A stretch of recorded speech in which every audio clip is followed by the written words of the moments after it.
Hello, and welcome back to Everything is Ideology. I'm your host, Dr. Lee Kaplan. Today, we're exploring the relationship between music, memory, abolition, and Black political thought through the lens of Christopher Rogers' essay, How to Sample and Stretch a Prison Break, a Prelude to the Attica Blues. Using Archie Shepp's Attica Blues as a point of departure, the essay asks what it means to write in the spirit of Black music, not simply to analyze it, but to think, feel, and create through its rhythms, improvisations, and traditions. Our conversation ranges across the legacy of the Attica uprising, insurgent listening, the relationship between music and writing, and the ways Black communities preserve history, memory, and political possibility through sound. We also discuss what it means to write for one's community rather than simply for the academy, and how places shape intellectual and artistic practice traditions, and why archives are often found not only in books and institutions, but in neighborhoods, performances, conversations, and songs. Throughout, we reflect on the influence of figures including Archie Shepp, George Jackson, Toni Morrison, Clyde Woods, Catherine McKittrick, and many others, while considering how Black music continues to function as a living archive, a form of theory, and a rehearsal for collective improvisation and liberation. If you like what we do here, please subscribe at patreon.com/everythingisideology or give a one-time donation at buymeacoffee.com/everythingisideology.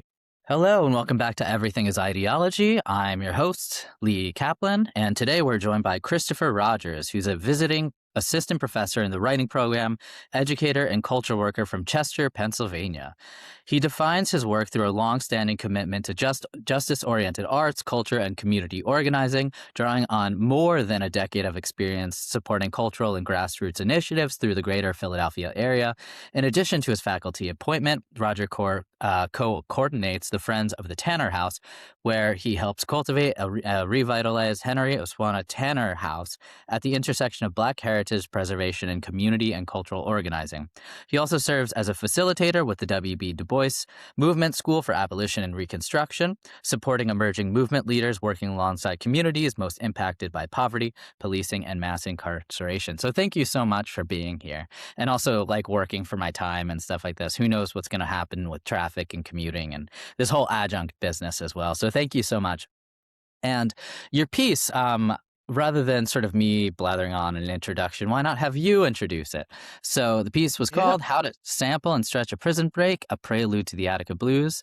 And in the spirit of Archie Shepp, let's count it off. 1, 2, 3, 4. Oh, 1, 2, 3, 4. All right. I appreciate that. Yeah, shout out to Archie Shepp, and thank you for the opportunity to share about this article. Obviously, and you might read it in the piece. I've grown quite, you put all this work into trying to write this thing and you put it out in this academic space and you're like, what did I just do with my, all this time and thought that I put into something, I just put it out into the world. And you don't even know if the people that you hold close or that you feel like a intellectual kinship with even see it, you know? So I really appreciate this opportunity to share about it and kind of like talk through it. And so where does the piece sort of originate? Okay. The beginning is I got a little gnat in here. Hopefully I don't get too preoccupied with trying to get it. But my homie Julia, oh my God, don't let me mess up her last name. Alexivia, who teaches at University of Pennsylvania. We did some organizing together through Please Free Penn, this abolitionist assembly while I was there at the University of Pennsylvania. And I did like a lecture for her course. Um, and she told me about the special edition journal issue that was coming.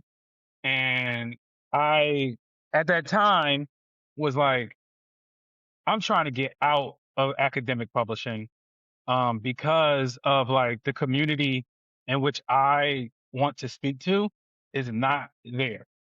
However, this was a friend, and I was like, okay, you know what? Let's see if I have something. And I've been teaching this course at Haverford College called B-Sides and Blues Visions, Black Music and Social Movements, which is, the intro to the class is around Archie Shepp, around the importance of like, there's a anthology like around free jazz communism that came out where I was, just really got deeply involved with Archie Shepp. And then, I've been kind of building this. My journey has always included like a tribute to a Philadelphia sort of musician or musicians or Philadelphia music in general. So it was like, oh, Archie Shepp kind of makes sense to help me ground the course. So in grounding the course with Archie Shepp, I found this to be an opportunity to kind of like write about what the course sought to achieve. Um, and what like because it was like I teach a writing program. I teach a first year academic writing seminar for first year students to like just get a grasp of like how to write for college. And usually on the first day, this is my third time teaching it coming up. But on the first day of class, I usually say like, "Hey y'all, I just need to let y'all know. Yes, I have a PhD in education from the University of Pennsylvania, and since I graduated, I've been spending most of my time trying to figure out how to unlearn how to write academically. So while this course is kind of like setting you up for that, also need to let y'all know that like I'm probably not the person that you should like lean on when it comes to like what I'm supposed to do in writing. Um, so those ideas were with me as I started to sort of like think about what I wanted to do with this piece. And then Orsami Burton's Tip of the Spear. That, from UC Press, I think a couple years ago. And I had, a couple conversations with Orsami. Um, and his work is certainly influential. The work that we do at the abolition school, his work comes up a lot.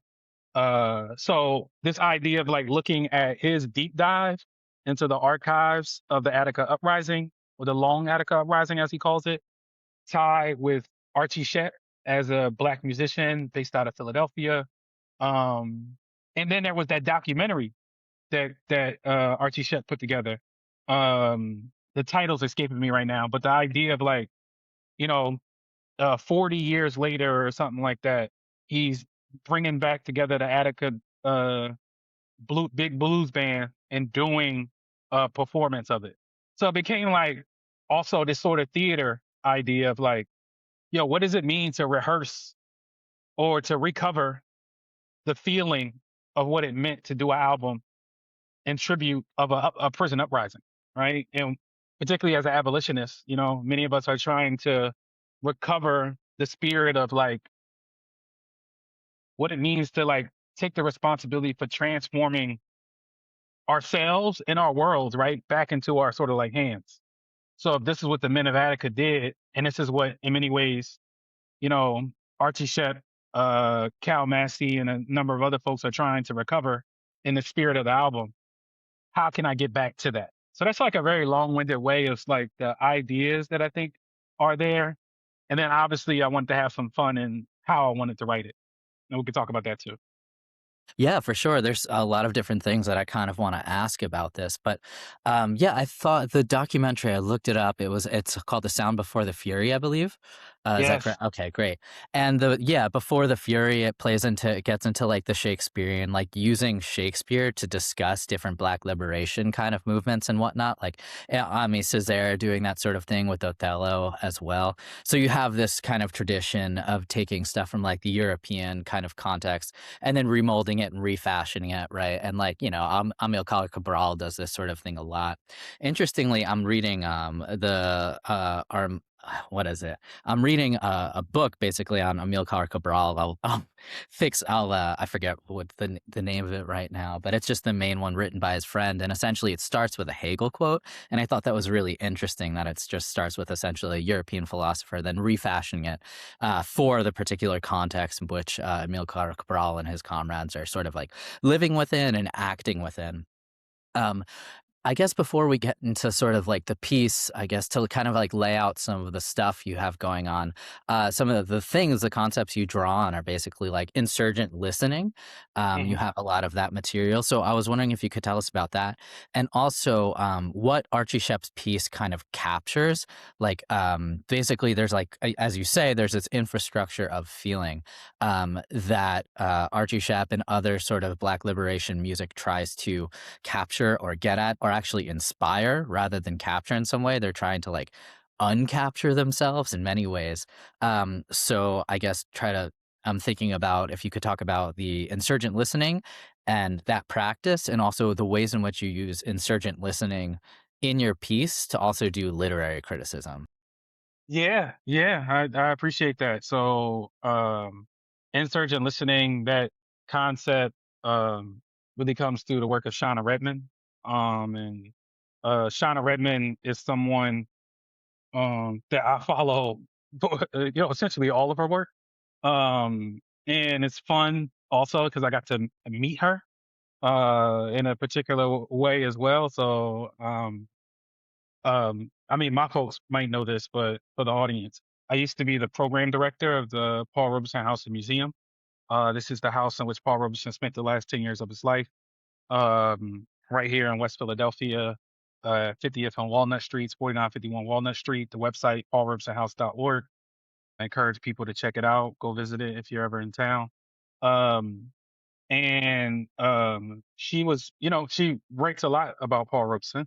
And when she was working on the Everything Man book, the form and function of Paul Robeson, I think it's called. um she visited the house, and actually there's images of the Paul Robeson house in the book from her visit, and also got to host like one of the book talks for when she came through the city.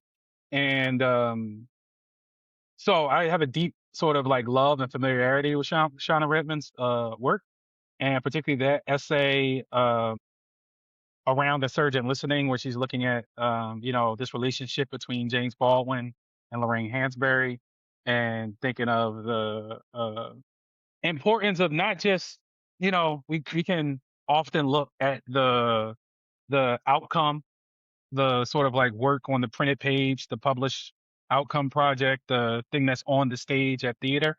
But sometimes, and I think this is what the piece does well, is it tries to unveil or point to or talk about all the relationships, experiences, work, searching through the archives, digging in the crates and everything that happens to be able to produce those projects, right? And the sort of like everydayness of like, a dinner conversation, or, something that you shared with your friend over wine, or, like all those like little moments that happen that build into these incredible pieces of art, if you will. And like that attunement, if you will, to like, but what has to be the daily experience in order to be able to notice, right? And even like be able to see how these things influence such productions as, James Baldwin, Lorraine Hansberry has done, and so that idea of like listening beyond the record, if you will. And I come from I started making beats in high school. Really, it was if I'm being honest, it was probably the Blueprint. Jay-Z's The Blueprint, uh, and Kanye West, Just Blaze. Oh my God, my man from Virginia. His name's escaping me right now. Um, but these producers, sample based hip hop producers, were like everything I wanted to do. So I say that to say that like I've always had a deep love and focus for like tracing where things are coming from. And certainly it evolves over time. Right. You get a lot into like the genealogies of things, right? Like where did the drums come from? And I certainly fashion myself towards like a that experience of like the DJ Premier of like, you got to know where the drum break came from. You got to know where he sampled the drums from, and he's not going to tell you. You got to do the homework yourself to figure it out. So I say all that to say, like, there's something about that practice of insurgent listening that is also about like a personal sort of like commitment to like digging deep, and getting into it. And through Shauna Redman's work, I wanted to apply that into how I was experiencing the Attica Blues album. Um, and thinking through some of the stories that have been written about it and talked about, but then also like doing some speculating or fabulating of my own. I think what that critical fabulation, that's the D. Hartman stuff around just like, what I think it took or what I think is there, right? And having some and making some connections. Because it's also about putting my own self on the table, which was sort of a process that I've been thinking about. This idea of like a Philly soul musicking, and it takes Christopher Small's Music King aspect and dips it in like the experience of blackness in Philadelphia and sort of like a blues epistemology framework from Clyde Woods. Um, so like these were like the theories that were helping me kind of shape a search. Um, and figuring out like, oh, what as I go about this, what things will come out, you know? Um, so that was like the inspiration, if you will. Nice. That was really helpful, for positioning and whatnot. But also, there's this long continuum of basically like a Black radical tradition in basically aesthetics and literature and literary works that you're kind of like getting at and also discussing too. Like you're trying to, in many ways, I felt like kind of like also look at the relationship between basically Black music and Black writing. And looking at like what they have in common, what they're trying to do, and this is like such a like a such a big question is basically how to make kind of like the page sing in many different ways, like how to create a melody for writing, which is trying to capture this ineffable incapturable thing of the aesthetic of the musical experience on paper. And in that regard, I felt like you were also kind of trying to do something like that Archie Shepp was doing, which is capturing a feeling of kind of revolutionary energy and then conveying that energy like a tumbleweed, like after you finish reading the paper, do something. You kind of end it in this like really this call to action kind of way that's like it makes you want to throw down the paper and like make sure you join an organization at the very least, that kind of I thing. hope, I hope. Yeah. So I was hoping like in the beginning, that's where I feel like you insert yourself and also the political and historical situation you're in and where you're writing. And so I was wondering if you could talk about a little bit about the beginning of the piece and how you situate yourself. So, you're talking about basically living in the belly of the beast. And then you get into the Archie Shepp interview. So I was wondering if you could talk about those kind of like decisions and what you said. Yeah, for sure. And I think I've as I named like Clyde Woods, I named some other folks. Also got to name Catherine McKittrick, and I should name Sylvia Winter as well, who's also part of the sort of intellectual tree of people who's here. That idea about music and writing is definitely a me calling on Stephen E. Henderson, and his work around saturation, and you like that anthology is something I totally recommend. Um, so as you can see, if I mentioned like my hip hop sort of like back, a lot of what I'm doing is just like trying to embody the feeling of the things that I'm sampling. You know what I mean?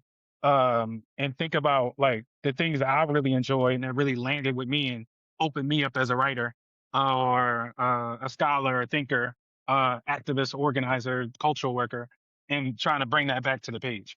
So the opening, um, well, first there's the piece from the interview between Across Shep and Archie. That was in the New York Review of Books, um, which I found to be like that's his son, and his son is also like a pretty established photographer, enough to have his own photo book, and his that conversation around what the music was intending to do and the idea of the blues mode, um, that was really important for me. It also, to me, foreshadows the piece of where Archie Shepp is like the Attica Blues or that period of his work really opened them up to a whole new audience of the folks that he like grew up with, right? Who would often say like, "I don't understand your music, Archie," but this sort of like that period of his creative work was able to like really bring him home in a particular way for a number of people who mentioned that to him directly. Um, there's also the piece of like reciprocity that I think he mentions of like, no, it wasn't necessarily my idea. This was something that was brought to me, and I felt a responsibility towards it. And at the same time, I knew in order to do it, I would need to like surface my own experience and my own connection, and how the my connection to the Attica Blues is only possible because I witnessed my mother and my father experience these sorts of experience. Like it's also like, which is to say, like it's setting up me to say, like I can't write this story while also bringing myself into my own sorts of like vulnerabilities and experiences, and certainly don't get in this essay the weight of that. More of that I think can be found in My City Needs Something, the book that I put out in February. But I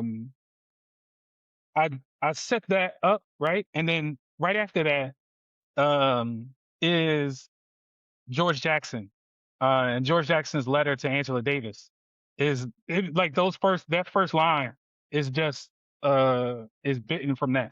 Um, and this idea of like, writing from within the belly of the beast to someone you love, um, and unsure, right, of the type of repression that he was under, of whether it will actually reach them, but knowing that it was important for it to be said.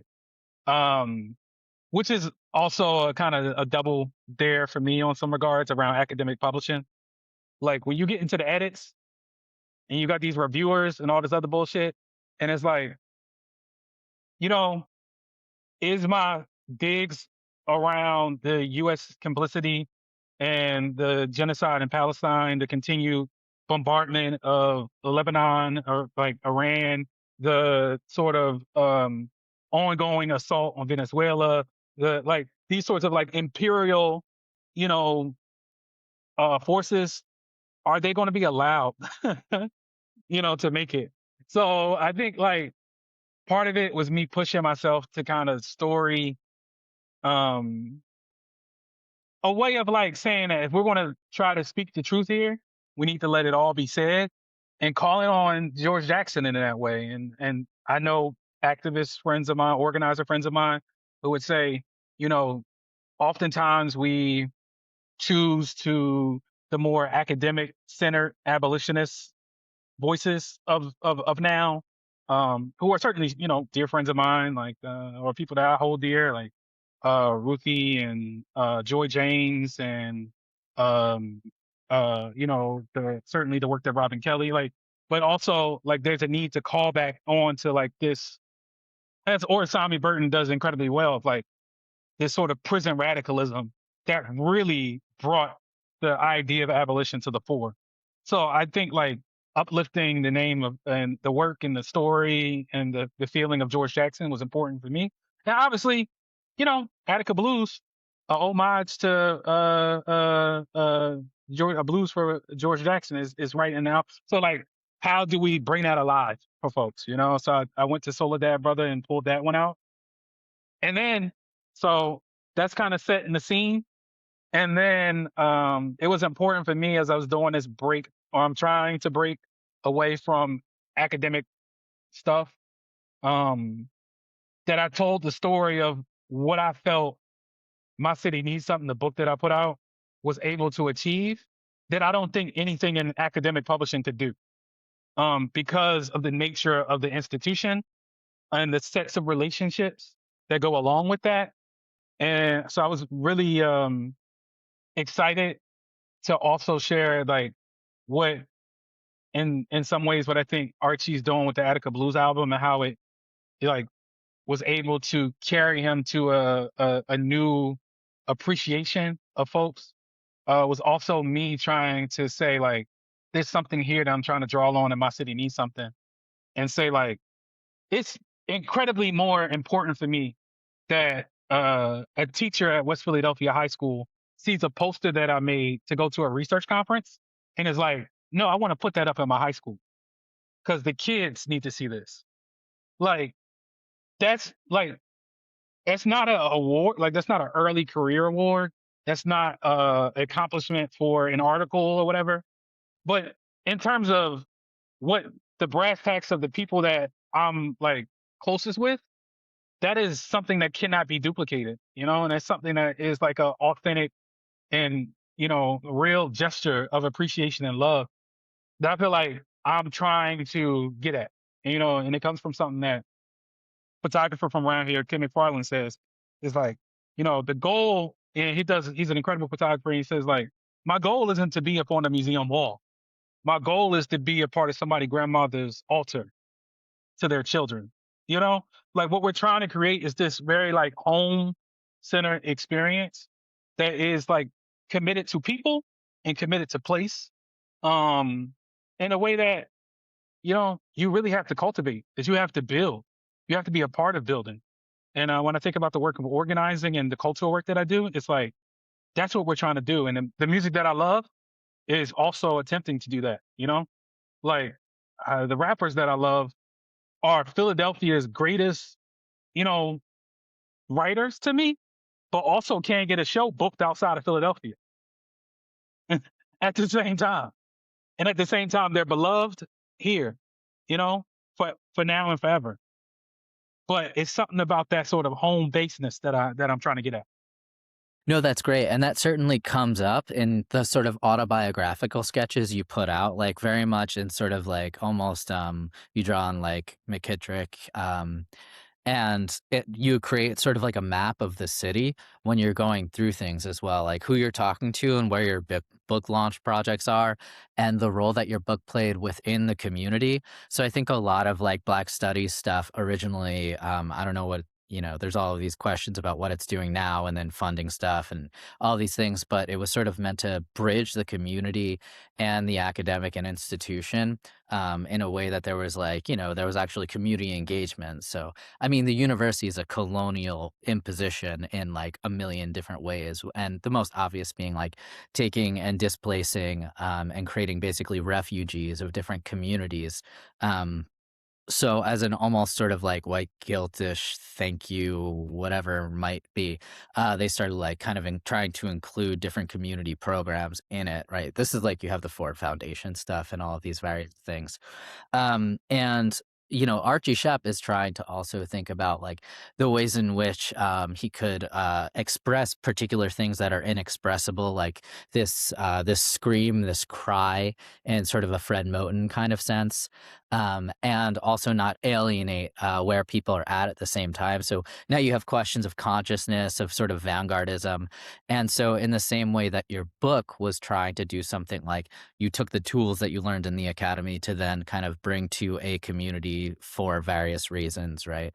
Um, and then you have this same kind of thing happening with Archie Shepp, where you mention his deceased mother's friend saying, Archie, I've listened to your records. Can you put out something that I actually understand in some sort of way?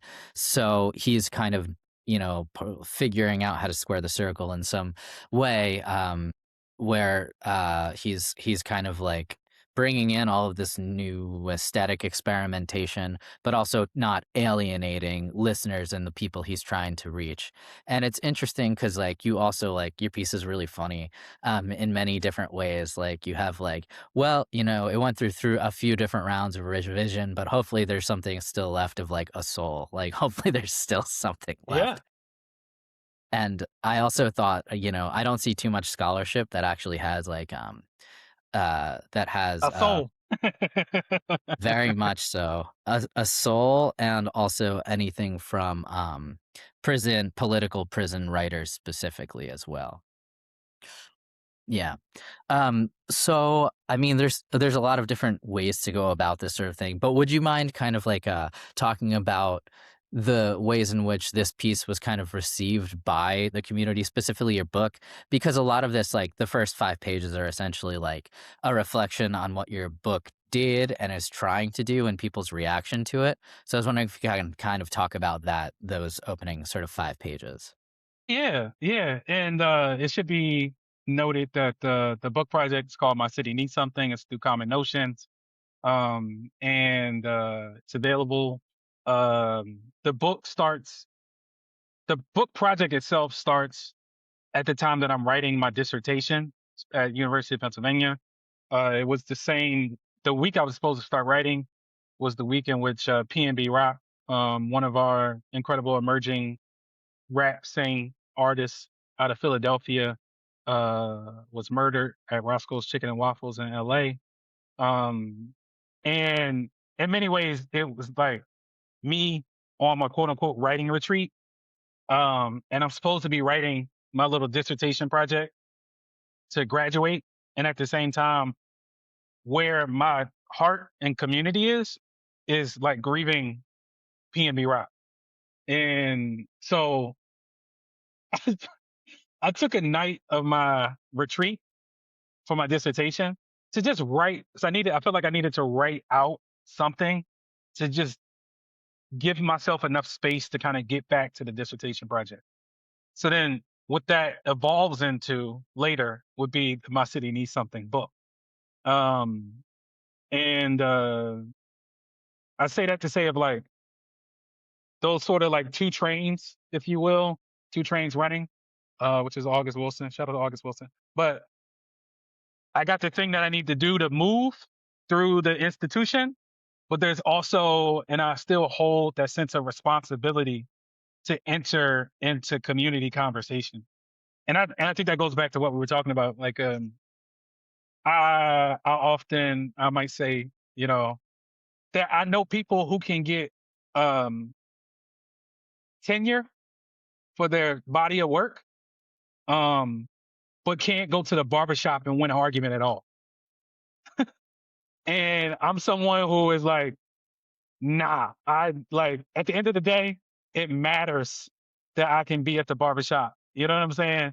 And be a part of that dialogue, be one of the boys or one of the folks in that dialogue and feel respected in that than I do about the sort of colonial imposed sort of acceptance. Um, so the book, um, and I guess what I'm trying to hold on to and how that book inspires this piece is like I'm trying to write my way home, you know? And you mentioned Cesare already, who's someone that I like. It's probably one of my favorites in terms of his notebook on my return to my native land. Like there's something that I feel like I'm sampling within My City Needs Something that's trying to get me back there. Of like, yeah, I spent these years doing all this study, and at the same time, I'm trying to come back to like the feeling, the infrastructure of feeling, the structure of feeling that raised me, right? And see if I can sort of like come back home. George Lamming is another person who's, all up and through my dissertation, whose work In the Castle of My Skin also points to this. Ndai, the incredible sort of Caribbean radical feminist, her work, her essay about George Lamming also speaks to this. Um, so what I'm attempting to do through that book is like, yo, how can I hold the tools, right, that I've learned, um, but set them back into the feeling of home. And also, you know, as Kendrick Lamar said, is like also know what I don't know, you know, and claim like, yeah, I read all this stuff, but I don't really know what the experience is. I need folks to tell me. So, and in ways, it's like I'm not trying to give folks answers. I'm trying to ask questions, and that way it keeps an open sort of like text. It allows me to be humorous. It allows me to be more of myself in a particular way where I don't want folks to always think about me as the expert in the room. I do. I have read a lot, yes, and I will continue to. Um, but I don't be knowing. And I can tell you this from organizing: the answer ain't necessarily being able to quote some shit. The answer is actually like us organizing ourselves together and creating some structure, platform, you know, a big band, if you will, and like rehearsing it together. Like it's like it's in the ensemble work of it all. So it's not like any one person can do it. That's why I even call myself the co-coordinator with the Tanner House. I do a lot of work for the Tanner House, but the work doesn't happen alone. So I feel like that's what my work is attempting to get at. Um, and there's an essay from Toni Morrison city limits and village values that I think also like in the process of writing this I found and that really you know I felt validated you know in some of the thoughts that I had by someone who like the worlds that she builds is the worlds that I'm trying to live in. So to think that something that I was thinking about had some resonance with something Toni Morrison once said, that gave me a huge bit of inspiration as well. But let me know if I'm answering your questions. I feel like I'm just kind of going at this point. No, that's totally fine. I mean, we're talking about basically Archie Shepp, and anything other than free is not adequate, right?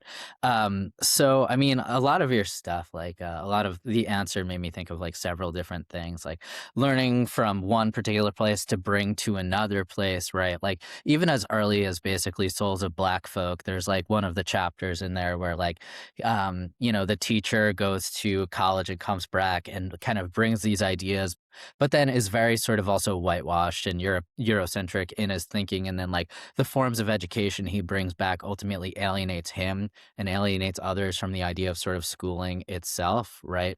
In many different ways. So there's like always that tradition. And then there's this sort of like idea of like, I guess Amilcar Cabral and like all these other folks going to basically the metropolis or the imperial core and then organizing and learning ideas sort of there and then bringing it back home to their particular concrete setting.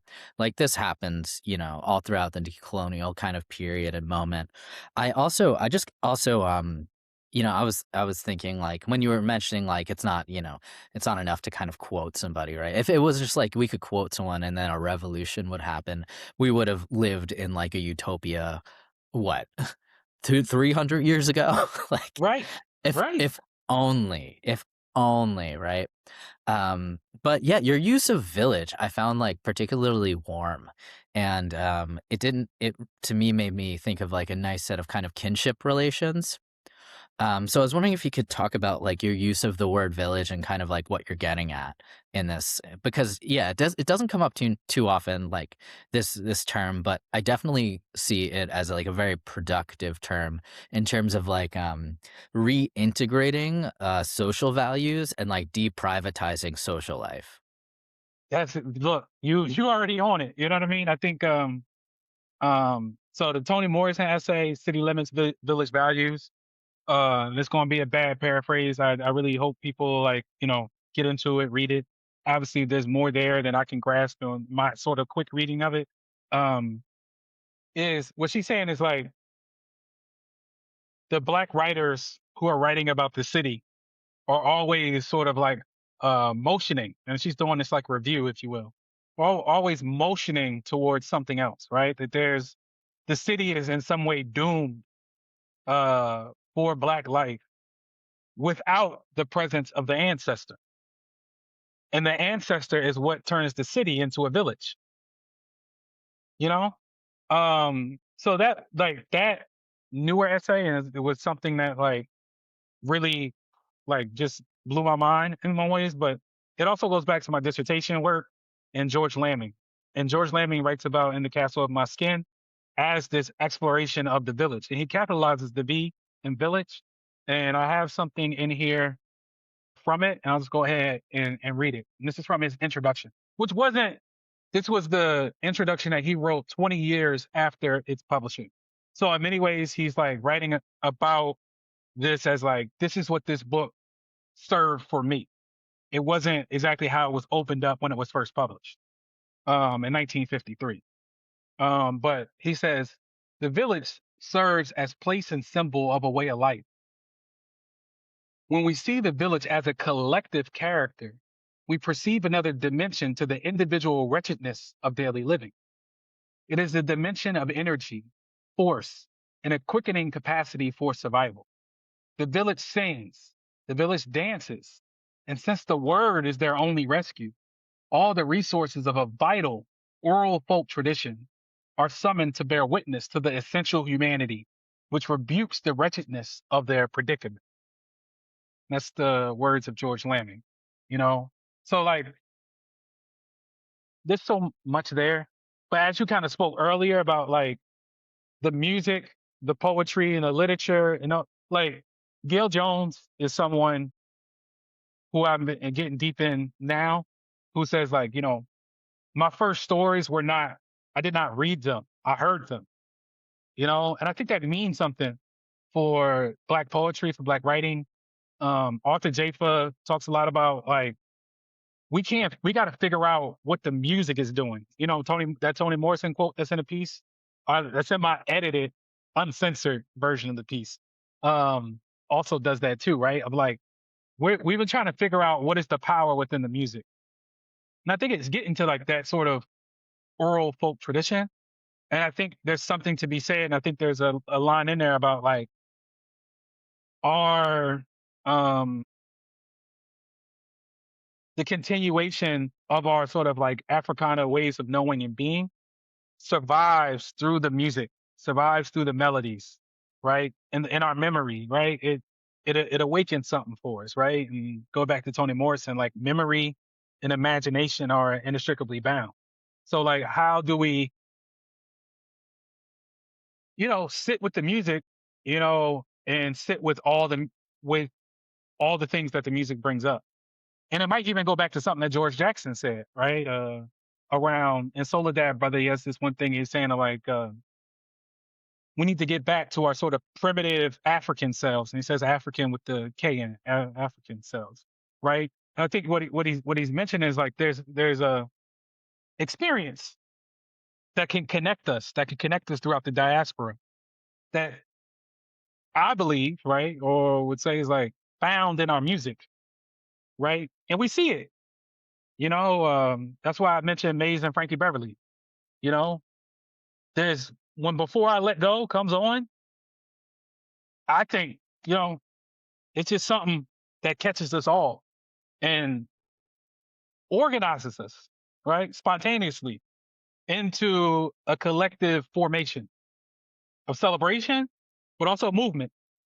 And I think that's an incredible metaphor for how we're attempting to think through the power of music in our daily experiences and our daily lives as this mode of organic sort of like organizing without a capital O organizer, right? It's not about the um Brother Ali, another rapper friend of mine, like the truth is not in the performer, it's in the performance. I'm sure there's other people who have said this. That's the where I first heard it. Um, like that's something too, right? That it's beyond just the individual, but calling in this sort of communal aspect. And certainly that's what I've been trying to trace, right? Those sorts of gestures and moments. Um, what W.B. Du Bois, when he's talking about Black Reconstruction, and he says the general strike, you know, the general strike was a spontaneous feeling that emerged, and folks knew it was time to leave. I think there's something that connects that spontaneous feeling and Mays and Frankie Beverly performing at the Dell Music Center in Philadelphia. It's just like if you were there, you witness that, you know, and you feel it. So like that sort of common wind, Julius Scott, which also connects us, Ben Barson's work on grassroots democracy and the sort of carnival experiences throughout the Caribbean. Certainly there's probably a number of, traditions and spiritual practices throughout the African continent. Like there's something there that I'm starting to see has been recontextualized across the different spaces and places in which Black people have been forcibly moved to, and but I've also reconstructed homes, you know, home place, if you will, and like I'm attempting to kind of like map it, as you will, what Talani Davis might call the emancipation circuit. No, that's great. Thank you. And yeah, musicking functions as one of the many things it functions as is kind of an alternative archival practice of knowledge and place, and it builds place as well as also keeps the memory of place, and the memory of place serves as a barometer of kind of future progressions as well, of new worlds to create in many different ways. And it's interesting within the general strike, the famous chapter that you were talking about referencing, it also ends with a song, right?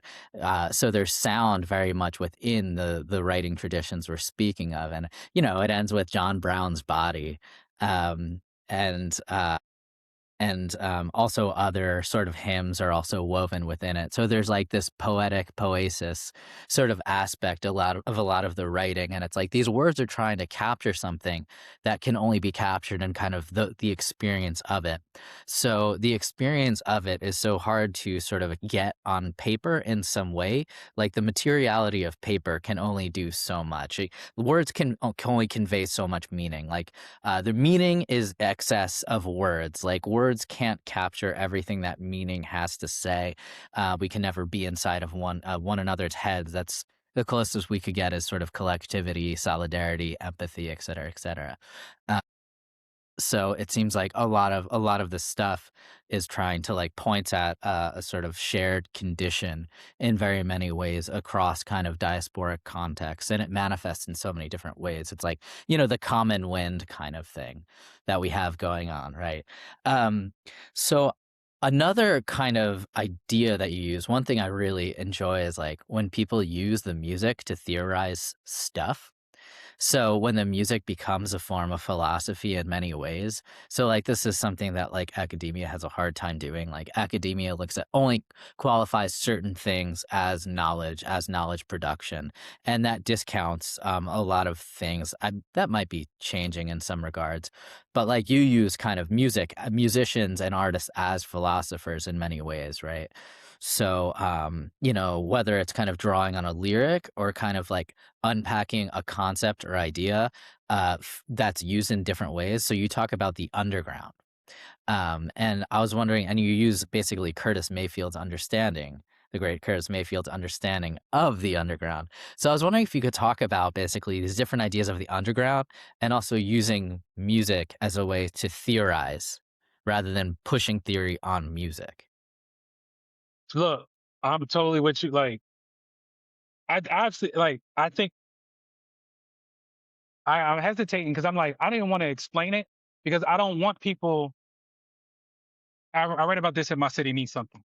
Um, One of my biggest issues was when Rap Genius came out, and Rap Genius was this idea of like explaining, and annotating rap lyrics, which was like more to do with people who don't have the experience and can do the work of connecting to it in their sort of embodied experience, but trying to like they would probably say, no, we're trying to open it up for solidarity and blah blah. No, I think what you're doing is just creating a transcript for court records. You know what I'm saying? That can be, and now look at where we are. People getting prosecuted off of rap lyrics and stuff like. But I say all that to say, but like I think our music has always been probably the strongest form of Black thought. And look at that, and Black thought himself, right? Um, so Curtis Mayfield. There's, I just watched the Curtis Mayfield documentary over the weekend. Some of it's on my Instagram. You know, uh, he's like, yo, as a child, I was just a kid who asked why. I was just like curious, like why? You know what I mean? So like, yeah, you don't. It's it's redundant to even like think about the philosophy of it. And I also don't want people because I'm seeing this, like as you're saying, right? People are now, I feel like coming to it and trying to incorporate it into this academic shit. And I do not want to be part of that. I do not want to contribute to that project because like I don't think our rap shit should be in the Harvard archives. I think it should be in the streets. I think it should and I see like I had a long argument with like I don't care about the rap album where you got the orchestra, the Philadelphia orchestra behind it. It was meant to be in the streets. It's not meant to be at the Kimmel Center for Performing Arts. It's not meant to be at the Kennedy Center. I don't like, I don't know. I just feel like we are giving away our power and ceding our power in that way. I don't think we should be performing in the middle of an NPR cubicles. I think it should be in the community. Like I don't know. We can argue about it. I'm a watch if one of my people is there, obviously. But I just like I think we need to question where the work is and what control of these institutions do we have as a community. So I think we do have structure and agency in this work. We're not powerless as some people. Like I don't need to be saved by the Harvard Africana Studies project that's funded by JP Morgan or whatever. But um yeah, so like the music to me has always been a place for like where I go when I'm looking for life instructions, you know? You got to be able to listen to you you got if you can't listen to Scarface's The Fix and and find something that can guide your life, like I think you're a lost cause. You know what I'm saying? But obviously yes, it's capitalized, commodified. There's a lot of ignorant shit in there that you know what I mean, you got to be able to think through and know when we playing or that we trying to, get our money, if you will. Like, I think the most adept listeners of black music, and certainly I'm not talking about that you got degrees or whatever, but folks know when someone's being honest and when someone's just out here just trying to, get paid. And certainly that has diminished a lot of the feeling and spirit in our music. But I still think it's there. And I try to listen through the cracks, if you will, crack music, if you will. Um, and yeah, so I that has always been something that I'm drawn to. And we talk about like Curtis Mayfield, bro. Like I was telling my wife this or recounting the story. So when my father passed away when I was young, about 16 years old. At his funeral, we had like the little like the testimonial offerings. Someone could come up and offer a story. One of his friends from the bar, this older lady, she decided, she was going to honor my father by singing Keep On Pushing by Curtis Mayfield. And we're in the middle of a church.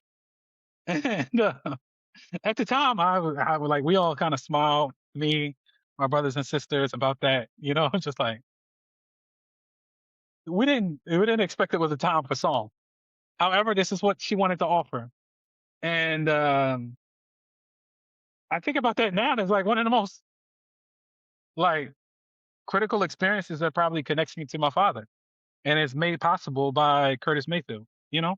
So it's deeper than rap for me. It's deeper than music. It's these songs, bring me back to places and spaces in my life and connect me to my memory, but also like I would say a collective memory as well, right? I have my color of it, but certainly my brothers and sisters might also have a different color of it. And you got to talk to each other to get the full story.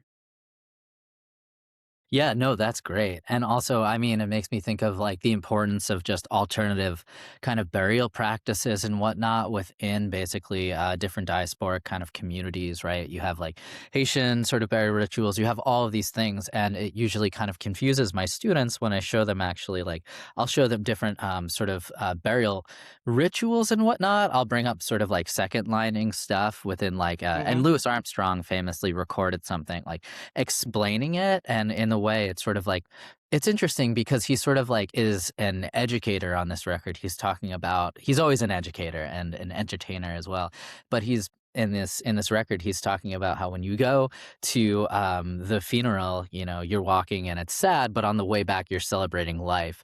So in a way, it's always on the way you're sort of reflecting on it and you're sad, and then you get out like, well, he lived, or they lived or she lived, and all these various kind of things. And you talked about also, it feels like, the politics of performance spaces as well.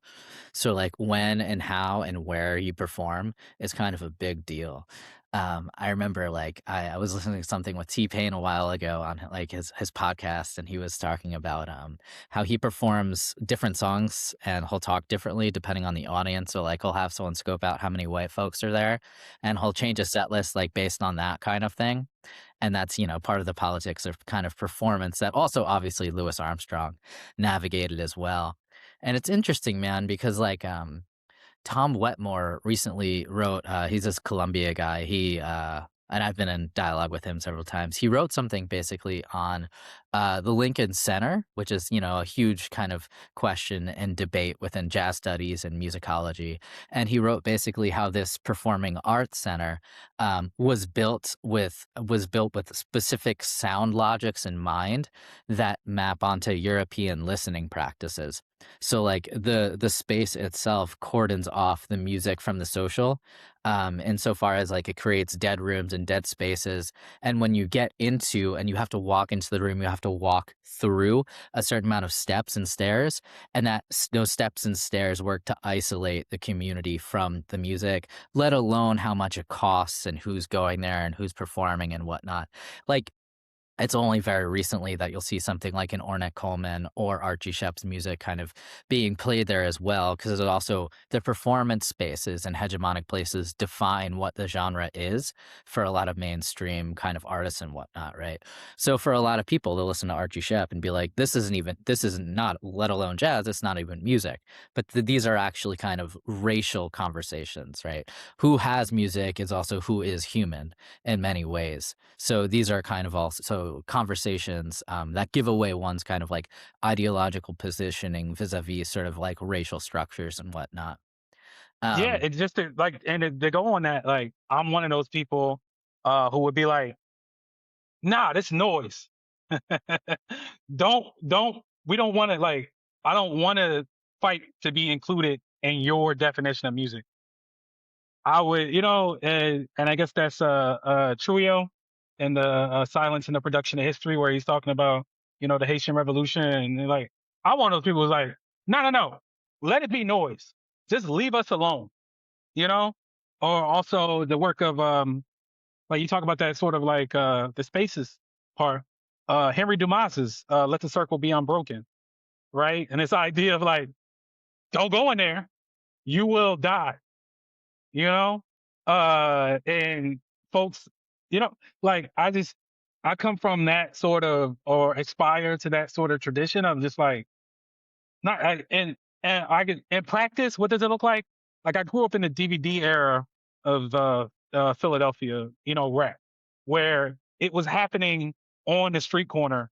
There was a cameraman, and there was a collective of black boys, and men that were out there, to like produce a performance where this one person, this rapper, is meant to represent the opinion of this entire block, right? And the idea was that this cameraman had the wherewithal and the relationships to travel across the many different neighborhoods of Philadelphia, many who were beefing with each other, to be able to record all of these different performances to make one collective DVD, in which will go out to the community. And now we can watch what I would consider the news of black boys and black men from all across Philadelphia, telling like what life is like, and at like a 30 to 45 minutes at a time. Like that's the tradition I grew up in, and Meek Mill would be the one who survived enough to be able to make it to a sort of like commercial musical, playing, and has been doing incredibly well at it. Um, but like that the roots of that come back to that everyday sort of experience. It was like nobody was making money. It was out of like a tradition of like repping your hood, And so like that's the but if you think about like where battle rap is now, and like that whole world comes out of that practice. but it's a abstraction of it in some ways, you know? And yeah, I mean that's the thing that I was, raised in, so like I get real um protective of those sorts of home experiences. And like honoring those sort of like choices where it wasn't for like they wasn't trying to make it. They just needed to express themselves. And the expression took this particular form. And then from that, you're seeing a whole new wave of, you know, culture TM be created. Yeah, no, that's great. I mean, music and aesthetics is essentially a way of survival in many different ways. Yeah, I mean, also spreading information, as you said, kind of like the community advocate and rapper as sort of storyteller as well, and saying what's going on and kind of communicating like the zeitgeist of a particular area and neighborhood. That's yeah, that's very cool. I think that's great. And the idea of kind of musical games makes me think of like Kira Gaunt's work on Black Girls Games, very Yes, much yes, yes. so. Yeah, where it's obviously not about making money in any sense. There's like these young girls basically, each game basically all these patty cake and all these games play as kind of training grounds for learning, and for learning different forms of like epistemology and stuff like this, which is yeah, it's a really cool kind of book as you know. Um, so anything else you want to say sort of before we kind of start? Oh, nope. There's another question if you have time. I'm Okay, so okay. sorry. um, so I thought this was really cool. You quoted Arthur Jaffa, and you said that he wants to make work like black music rather than simply with black music. I was wondering if you could kind of talk about this distinction between like and with. It seems to be like particularly important. Yeah, I mean, and I feel like I'm part of a community of folks who are trying to do that. I think folks should watch if you have access to watch Black News that Khalil Joseph and a crew of other folks put together. It's also, I think, trying attempt to do that as well, and its storytelling and its format and its the way that it's put together. And I highly encourage it. I think it's great. Um, and yeah, I so Pusha T eclipsed when he last promo tour for the this album, right? Uh, one of the things he says is like, and it's on my Instagram. You can find it on there. It's a video. He says, "We don't chase sound. We try to recreate the feeling, And I think that's the closest I can get, right? Of like, and what he means is like, and with Pusha T, like, you can't I don't think you can like you don't understand Pusha T unless you were like in Virginia Beach in the like mid '90s when Biggie came to town. Like you got to understand like much of what he's doing is like what it meant to be the man, you know, in that area at the time where Biggie was, like the, you listen to his lyrics, like you can tell like the what he's channeling to me is that. So when he says like I'm recreating a feeling, he's like coming back to a particular experience. Um, and what was the what were the things that supported that sort of feeling of that moment, right?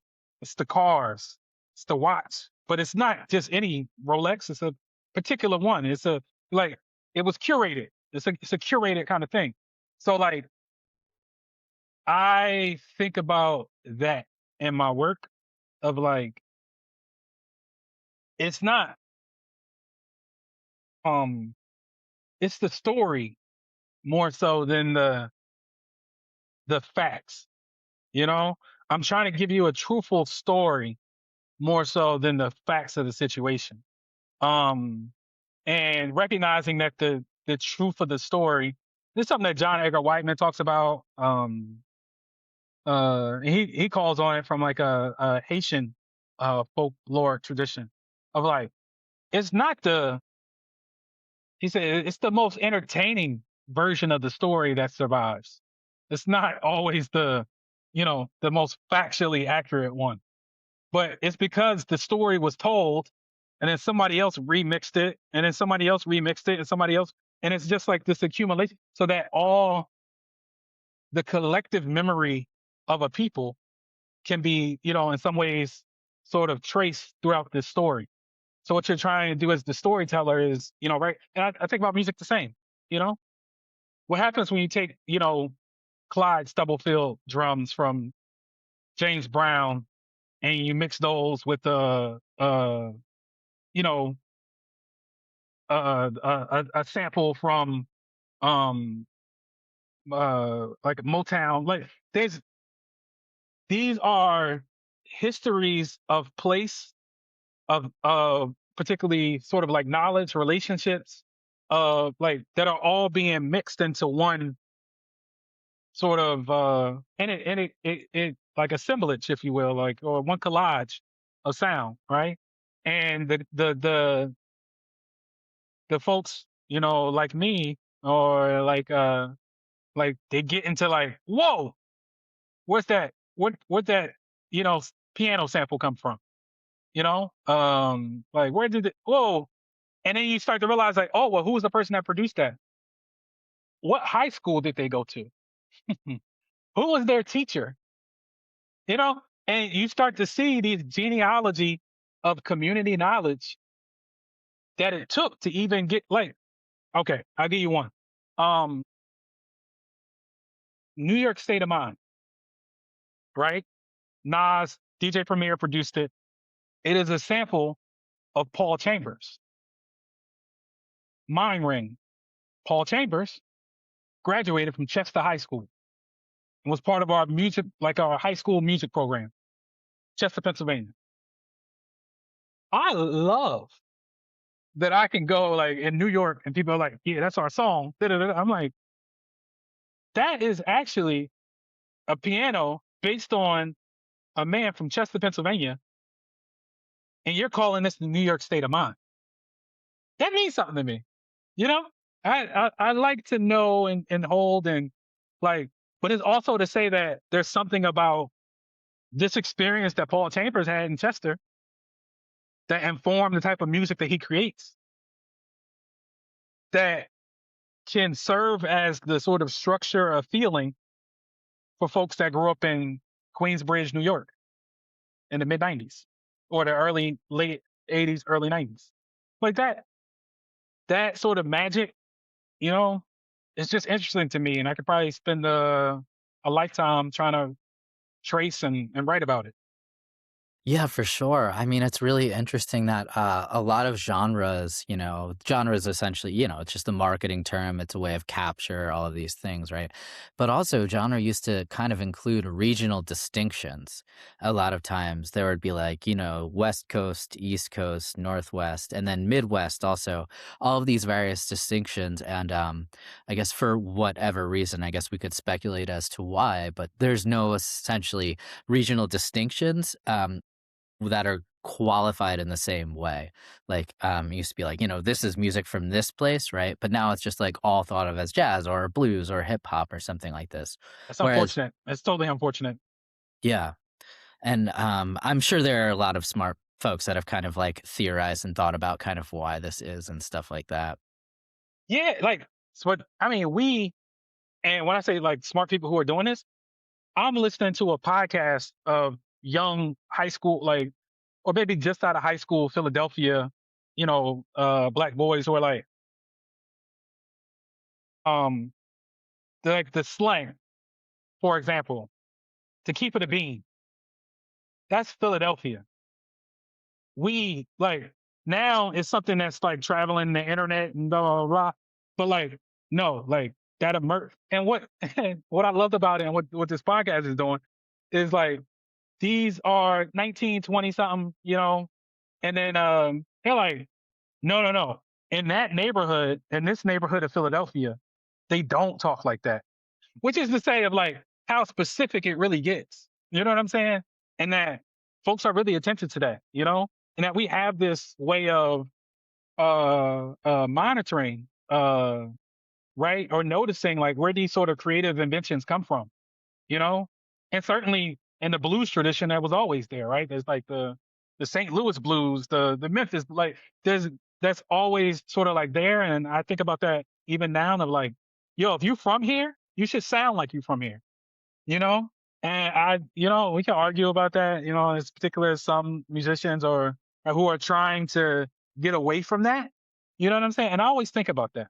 I always think about that. Like, what are they intending to search for when they do that? Or is it some way of trying to distinguish the individual from the community in which they were raised, or for me, from the village in which they were raised? And so I I most love the artists who know, like, nah, it was this sound from this place that built me, and that I'm trying to, honor the feeling of in my music. Like that means a lot to me. Yeah, for sure. And I mean, it definitely acts as a kind of like sense of pride in different places. And now, when somebody dies or something, and to honor them, there's the street naming business. There's like all of these sorts of things that happen. And there's reasons why certain areas get certain street names. And you get all to these different things. Like a lot of folks have kind of written about this in the vein of like who gets and where gets the kind of like Martin Luther King Drive or Avenue or Way, or, all of these sorts of things. Um, but I Like on that note, right? Like, for example, Beanie Siegel. Beanie Siegel is one of Philadelphia's, goats. His name's not Beanie Siegel. His name's like Dwight, I think, or something like that. He's from Siegel Street in South Philadelphia. That's where the Siegel comes from. And you're like, why is Siegel Street so important to him? You know? But like that matters. And particularly in Philadelphia, it truly matters, right? There's so many artists who have made records that's just like the name of their neighborhood, or the name of their home address, or the name of their block. Like that, the circulation of that matters. And when they're saying it, they're not saying, the sort of Philadelphia Google map version of what this street is. They're giving you a real sense of black geography. Right. I mean, you do that in the piece as well. You kind of talk about area codes really quickly, and you're like, well, I'm from this area, but I'm really from this area. So I'm going to, I have more allegiance with this area. So I'm going to use this area code instead, kind of thing. Oh, yeah, yeah, yeah. Yes, because I'm from Chester, which is 25 minutes outside the city. It's we're a small city now, but we were a hub of employment and industry, particularly between World War I and World War II. In the lead up to World War II, we had the largest site of African American employment in the country. It's Sun Shipyard, which brought a lot of black folks from throughout the South, and our sort of like chain migration to this area. Um, and particularly around here, we do not get our credit, and so I'm always going to be struggling to make sure that we get our credit as a hub of Black Philadelphia, even if we are 19013 and don't have, Philadelphia, PA at the end of it. However, our contributions to this scene, to the sort of institutional building, even to the organizing that took place around here is pretty steep. So, it's just like the small city blues, if you will, of like they not going they not going to say our name, but the folks who know, and folks who know that Chester is a real force around here. So it was like I gotta say Philadelphia, but folks know I'm from the city. Right. No, and I mean, just talking about it now obviously helps that, And it's funny in the piece, your last your footnote or whatever it is at the end is just like, don't listen to anyone. Chester has a bunch of stuff happening, and I thought that was great. Yeah, because like since when are footnotes fun or something like this? When do you shout out like your city or whatever it might be in footnotes, or say like, don't listen to people, come to Chester. There's cool things happening. So that it's Yeah, like, when is that gonna happen? and it puts you in a conversation with a lot of, what I mean, like a Mary Baraka writing about Newark. Um, like all the people that I love also have like a deep commitment to a place as well. So like I'm also trying to put like write myself into that tradition as well as like, well, it's not just me. You know what I mean?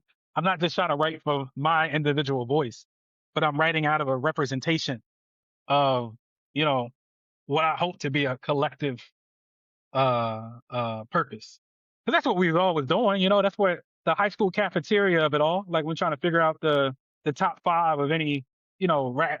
Or like it's not. You can't just do it on what you think. You got to do about what's hitting in the streets.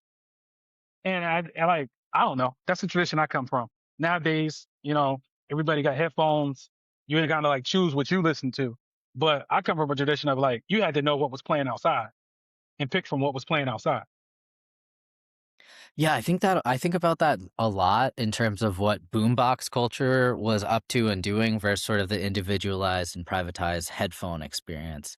Obviously, it creates like a completely different, like postmodern kind of like neoliberal subject where everyone is their own brand rather than like as you were talking about before, like the sound of a block. Like there's still some areas you could go to, obviously, and hear particular types of music and stuff, but obviously it's not as kind of strong and baked into things as much. Yeah, like in Philadelphia during Ramadan, I grew up like the Islamic lectures are going to be playing from outside the store, you know, and I don't know Arabic at all, but I'm so used to like that rhythm and the melody of those prayers and like I I can't imagine Philadelphia without that. It says something to me about we get into like you said gentrification and displacement and uh, like sonic displacement. I think there's something you talked about as well, right? I'm like, if I do not hear Islamic lectures out loud in Philadelphia, like just playing outside of a store, we've lost the recipe. We've lost some people, you know? No, that's beautiful, beautifully said. So before we wrap up, is there kind of anything you want to touch on or say, or what you're working on now? Because I know this seems like kind of the introduction to a larger thing that you're working on.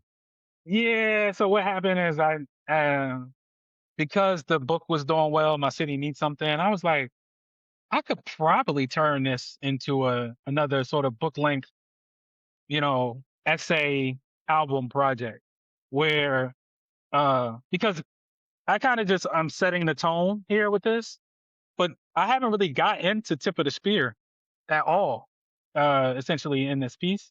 I haven't really pulled from the stories that have been collected from the archive around the Attica uprising. Um, and there's so many different connections that I could make. So in some ways, what this essay does is kind of like setting the scope, which would allow me to kind of dig deeper into crates to be like, well, what else could I pull, and what connections could be made along the way. So we'll see how soon or how long it will take to if I'll do that. I certainly there's a lot more interviews or connections that I would do to be able to do that. Um and yeah, other than that, I got a storytelling album project coming out next month that is based on Chester. We got this sound system that we call the Chester Gifted Program, and we've been doing some field recordings in and around Chester for like the past year. And we're putting out a EP called Engineered Grace, and that's coming out August 7th. And we'll doing a workshop at the local library on August 8th with all the tools that it took to create this album. And we'll be giving those to the library to tell other people like, yo, you can do field recordings too. And you know what? Let's build a whole community archive of them. And with somebody like me, I'm like, and we could sample them into music projects. So let's see how far we can go with this. It's something that folks want to do. So I'm really excited about that and putting that out and seeing what the response is as I like am searching for effective forms to reach the village of folks that raised me with these ideas about I think what it will take to experiment our way out of this dying colonial situation that we're in. No, it's great. Thank you so much for keeping the hope and flame alive in so many ways. And it's interesting. I teach in a prison in New Jersey, and in about the '70s, they actually had folks from Motown come in and make a record. It took probably an insane amount of paperwork to happen, but yeah, that's kind of what comes to mind. The group is called like the Lifers and the Escorts as well. It's a That's incredible. fantastic piece of music and history. It's kind of an impossible album, like, it it's impossible that it exists, like, it's a beautiful thing. Um, but thank you so much for kind of coming on and hanging out, and it's deeply appreciated, man. Thank you so much for all of your brilliance and your work. Thank you. Appreciate you and look forward to checking back in. Yeah, likewise.